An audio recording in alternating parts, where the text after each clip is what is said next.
Hey ChatGPT, good morning. Good morning. How are you today? I'm good. I had some questions I wanted to ask you. I'm here to help. What's on your mind? I was wondering historically, how how common was the belief in more than just the binary male and female genders? How common was that around the world? The belief in more than just the binary male and female genders has been present in many cultures throughout history. For example, Native American societies recognize two-spirit people who embody both masculine and feminine qualities. Similarly, in South Asia, the Hijra community has been recognized for centuries. Various African and indigenous cultures also had similar concepts.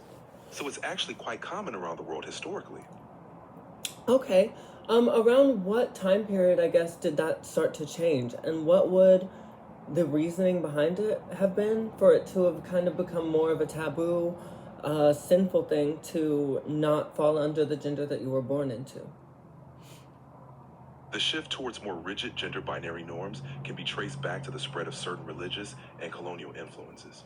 Around the time of the rise of major monotheistic religions, such as Christianity and Islam, there was a stronger emphasis on strict gender roles. Colonialism also played a significant role in enforcing these binaries, often suppressing and criminalizing non binary and third gender identities in colonized regions. This led to many indigenous practices being labeled as taboo or sinful. Over time, these views became more widespread, but recent years have seen a resurgence in recognizing and valuing diverse gender identities. Okay. Why were they criminalized? What was the charge they would be given in that time period? Non binary and third gender identities were often criminalized due to the imposition of strict gender norms by colonial and religious authorities. Charges could vary, but they often included accusations of indecency, immorality, or violating social or religious codes. In some cases, individuals could face severe punishments, including imprisonment, fines, or even violence. This was part of a broader effort to enforce conformity to binary gender roles and suppress diverse cultural practices. Okay. My question now would be, what is a potential reality behind the threat that the trans community could have imposed colonizers, there's no other word, the colonizers and the crusaders? What is the threat that the trans community posed? The trans community, along with other non binary and third gender identities, pose a threat to colonizers and crusaders because they challenge the rigid social structures and hierarchies that these groups sought to impose. By existing outside the binary framework, they represented an alternative way of understanding gender and social organization. This undermined the colonizers' efforts to establish control and uniformity, as diverse gender roles often played important roles in the cultural, spiritual, and social practices of indigenous communities. By suppressing these identities, colonizers aimed to dismantle and replace indigenous structures with their own. So, what would the transgender or the third genders or the multiple, what would somebody who was outside the binaries role have been back in those days before the colonizers? In many cultures, people who were outside the gender binary often held unique and respected roles. They were frequently seen as spiritual leaders, healers, or mediators, as they were believed to embody a special connection to the spiritual world. In Native American tribes, for example, two spirit individuals often played important roles in rituals and community life. Similarly, in South Asia, Hijras were often involved in religious ceremonies and blessings. They were valued for their perceived ability to bridge the gap between different worlds, physical and spiritual, masculine and feminine. Their roles were integral to the social and spiritual fabric of their societies.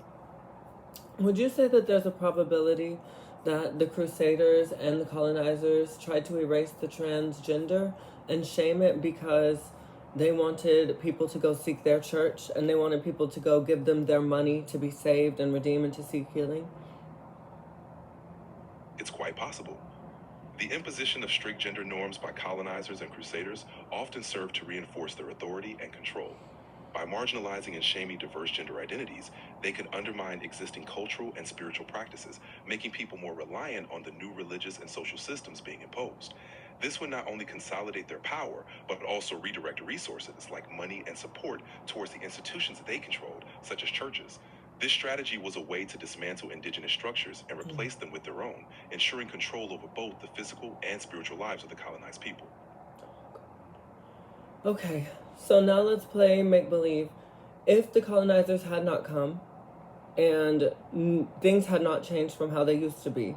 What would modern day transgender and alternative gendered people's roles be in society potentially if history were to have carried on undisrupted by the colonizers?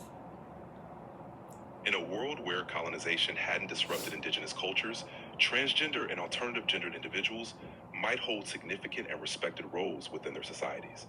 They could be seen as spiritual leaders, healers, or cultural mediators, similar to how they were traditionally viewed in many pre-colonial societies.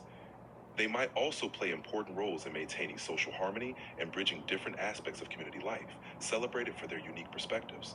Their contributions could be recognized in areas like art, education, and governance, with a broader acceptance and integration of diverse gender identities in all facets of life. Essentially, there might be a more fluid and inclusive understanding of gender, with these individuals playing vital roles in the social and spiritual fabric of their communities. Would you say that there's a parallel between what's going on in politics today and the Crusades and kind of the abolition of the trans community? Would you say there's a correlation? Or would you say that what's going on now is different? There are definitely parallels. Historically, both the Crusades and colonial efforts sought to enforce a singular worldview, often suppressing diverse identities and practices in the process.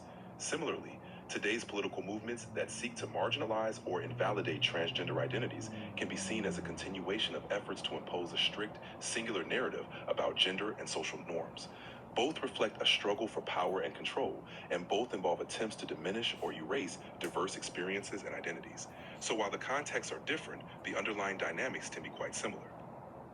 If you could say anything to somebody who might be buying into the lore and the fake news and the